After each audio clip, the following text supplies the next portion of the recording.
ಬಹುನಿರೀಕ್ಷಿತ 2025ರ ಎಸ್ಎಸ್ಎಲ್ಸಿ ಪರೀಕ್ಷೆ ಮುಗಿದಿದ್ದು ರಿಸಲ್ಟ್ ಕೂಡ ಬಂದಾಗಿದೆ. 1ನೇ ಕ್ಲಾಸ್ನಿಂದ ಎಸ್ಎಸ್ಎಲ್ಸಿವರೆಗೂ ವಿದ್ಯಾರ್ಥಿ ಜೀವನದಲ್ಲಿ ಯಾವುದೇ ಆಪ್ಷನ್ ಇರೋದಿಲ್ಲ. ಎಲ್ಲರೂ ಎಲ್ಲವನ್ನು ಓದಬೇಕು ಅನ್ನೋ ಪರಿಸ್ಥಿತಿ ಇರುತ್ತೆ. ಆದರೆ ಎಸ್ಎಸ್ಎಲ್ಸಿ ಮುಗಿದ ಮೇಲೆ ನಿಮಗೆ ಬೇಕಾದ ಕೋರ್ಸ್ಗಳನ್ನು ಮಾಡಬಹುದು. ತುಂಬ ಆಪ್ಷನ್ಸ್ ಇರೋದ್ರಿಂದ ಯಾವ ಕೋರ್ಸ್ ಮಾಡಬೇಕು ಅನ್ನೋ ಪ್ರಶ್ನೆ ವಿದ್ಯಾರ್ಥಿಗಳದ್ದು. ಯಾವ ಕೋರ್ಸ್ ಮಾಡಿದ್ರೆ ಒಳ್ಳೆಯದು? PUC ಮಾಡಬೇಕಾ, ITI ಮಾಡಬೇಕಾ, ಡಿಪ್ಲೊಮಾ ಮಾಡಬೇಕಾ ಅನ್ನೋ ಪ್ರಶ್ನೆ ವಿದ್ಯಾರ್ಥಿಗಳಿಗೆ ಕಾಡ್ತಲೇ ಇದೆ. ಪೋಷಕರು ಕೂಡ ಏನೂ ಯೋಚನೆ ಮಾಡದೆ ಯಾರದ್ದೋ ಒತ್ತಡಕ್ಕೆ ಮಣಿದು ಯಾವುದೋ ಕೋರ್ಸ್ಗಳು ಮಾಡುವಂತೆ ಮಕ್ಕಳ ಮೇಲೆ ಒತ್ತಡ ಹಾಕ್ತಾನೆ ಇರ್ತಾರೆ. ಹಾಗಾಗಿ ವಿದ್ಯಾರ್ಥಿಗಳು ಯಾವುದಕ್ಕೂ ತಲೆ ಕೆಡಿಸಿಕೊಳ್ಳದೆ ತಮ್ಮ ಗುರಿ ಮತ್ತು ಆಸಕ್ತಿಗೆ ತಕ್ಕಂಥ ವಿಷಯವನ್ನು ಚೂಸ್ ಮಾಡಿಕೊಳ್ಬೇಕಾಗತ್ತೆ. SSLC ಪಾಸ್ ಆದ ನಂತರ PUC ಅಥವಾ ಡಿಪ್ಲೊಮಾ, ITI ಮಾಡಬಹುದು.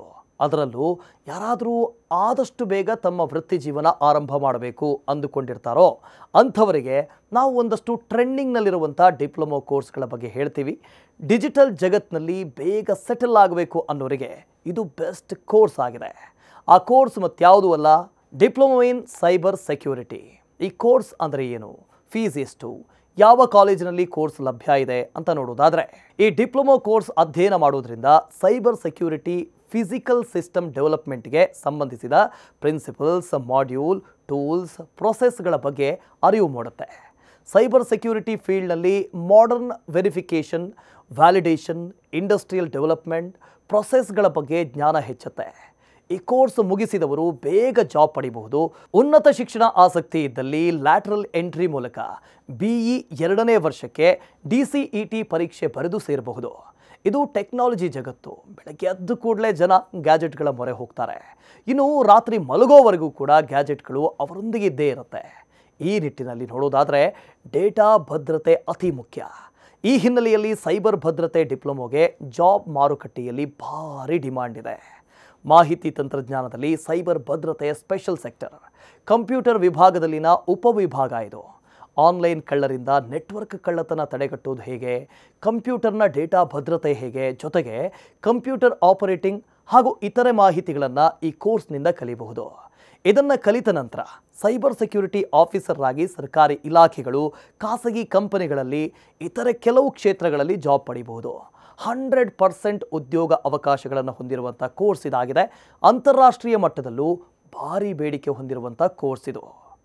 ಇನ್ನು ಡಿಪ್ಲೊಮಾ ಇನ್ ಸೈಬರ್ ಸೆಕ್ಯೂರಿಟಿ 3 ವರ್ಷದ ಕೋರ್ಸ್ ಇದು. Centre for development of advanced computing, Indira Gandhi national open university, Indian institute of information technology, NIIT, Jetking, Asian school of cyber laws, Indian institute of science Bangalore, ಬೆಂಗಳೂರಿನ Appin technology lab, Indian institute of hardware technology ಸೇರಿದಂತೆ ರೇವಾ ಯೂನಿವರ್ಸಿಟಿಯಲ್ಲೂ ಈ course ಲಭ್ಯ ಇದೆ. Course fees ವರ್ಷಕ್ಕೆ 30,000ದಿಂದ 2.5 ಲಕ್ಷದವರೆಗೆ ಇರುತ್ತೆ. Eligibility criteria ಏನು ಅಂತ ನೋಡೋದಾದರೆ, ವಿದ್ಯಾರ್ಥಿ ಎಜುಕೇಷನ್ ಮಿನಿಮಮ್ 10ನೇ ತರಗತಿ ಪಾಸ್ ಆಗಿರಬೇಕು. ಕೆಲವು ವಿವಿಗಳಲ್ಲಿ PUC ಪಾಸ್ ಆಗಿರಬೇಕು. ಈ ಕೋರ್ಸ್ ಮಾಡೋದಕ್ಕೆ ಯಾವುದೇ ವಯೋಮಿತಿ ಇರೋದಿಲ್ಲ. ಮೆರಿಟ್ ಆಧಾರದ ಮೇಲೆ ಮೊದಲ ಆದ್ಯತೆ ನೀಡಲಾಗುತ್ತೆ. ಈ ಡಿಪ್ಲೊಮಾ ಕೋರ್ಸ್ ಮುಗಿಸಿದ ಕೂಡಲೇ ಬೇಗ ಉದ್ಯೋಗ ಸಿಗುತ್ತೆ. ಈ ವಿಷಯದಲ್ಲಿ ಸಂಪೂರ್ಣ ಜ್ಞಾನ ಮತ್ತು ಕೌಶಲ್ಯ ಸಿಗುತ್ತೆ. ಮತ್ತಷ್ಟು ಇಂಟ್ರೆಸ್ಟಿಂಗ್ ಕಂಟೆಂಟ್ಗಳಿಗಾಗಿ ಈ ನ್ಯೂಸ್ ಫಸ್ಟ್ ಎಜುಕೇಷನ್ ಚಾನಲ್ನ ಸಬ್ಸ್ಕ್ರೈಬ್ ಮಾಡಿ.